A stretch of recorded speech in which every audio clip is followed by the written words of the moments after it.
Амансыздарбы, урматтуу туугандар. Мен сиздер менен Ташбек Каразакова, элдик дарыгер, фитотерапевт. Бүгүн дагы эле ушу уй-беди жөнүндө айткым келип турат сиздерге.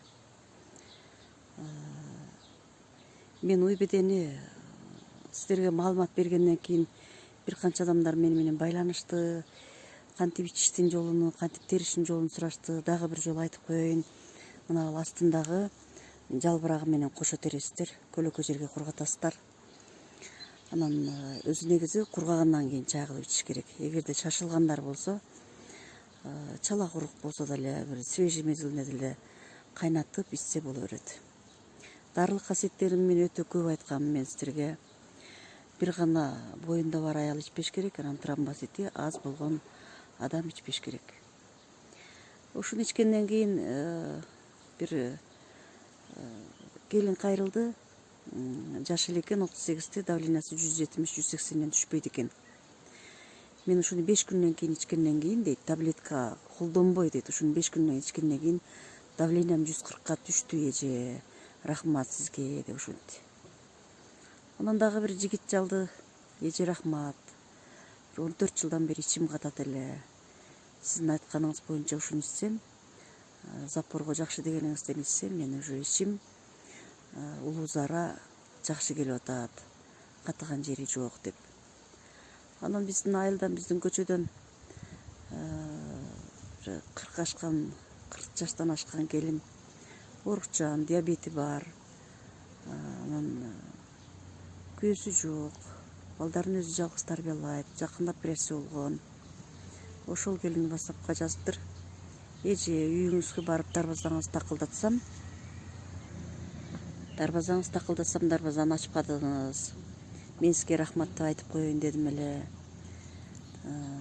Ушунчалык диета сактасам дагы, анан сахарга инсулин алсам дагы эле, сахардын деңгээли ачкарын 12ден түшпөйт эле. Ушул уй-бедеңизди дейт, менин уй-бедем ичсем дейт, 10 күн ичкенден кийин поликлиникага барып учеттомун дейт. Ошо анализ тапшырсам, сахар 8ге түшүп калыптыр. Врачым да таң калды, врачым да сүйүндү, кантип түшүрдүң деди. Рахмат сизге, ошону өзүңүзгө бир ооз рахмат айтып коеюн деп келсем, эшигиңизди ачпадыңыз дейт. Мүмкүн мен ушинтип талаада жүргөндүрмүн. Не демекчимин? Үй бүлөңүздөр менен иче бериңиздер ушуну.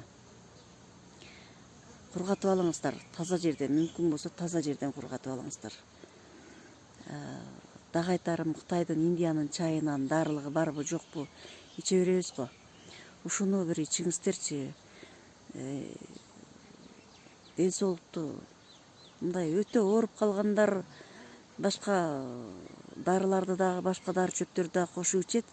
Ал эми муну ооруну алдын алуу үчүн ичиңиздер. Жаш балдарга деле бере бериңиздер. Жараларга жанчып туруп байласаңыздар болот. Өткөндө эле айтканмын. Оорубаңыздар. Бүгүнкү Айтар апа майрамыңыздар менен куттуктаймын. Ден соолугуңуздар бекем болсун. Эмдиги жылдагы орозо Айтар апа майрамына Кудайым башыбыз эсен боорубуз бүтүн жетели. Аман болуңуздар. Эгерде мага кайрыла турган болсоңуздар, WhatsApp номерим 0559 23 73 13. Албетте өзүңүздөрдүн ким экендигиңиздерди тастыктап, адресиңиздерди, аты жөнүңүздөрдү толук айтсаңыздар гана мен жооп берем. Менин жашаган жерим Ноокат району, Калилин, азыркы Кара Таш айылы. Аман болуңуздар.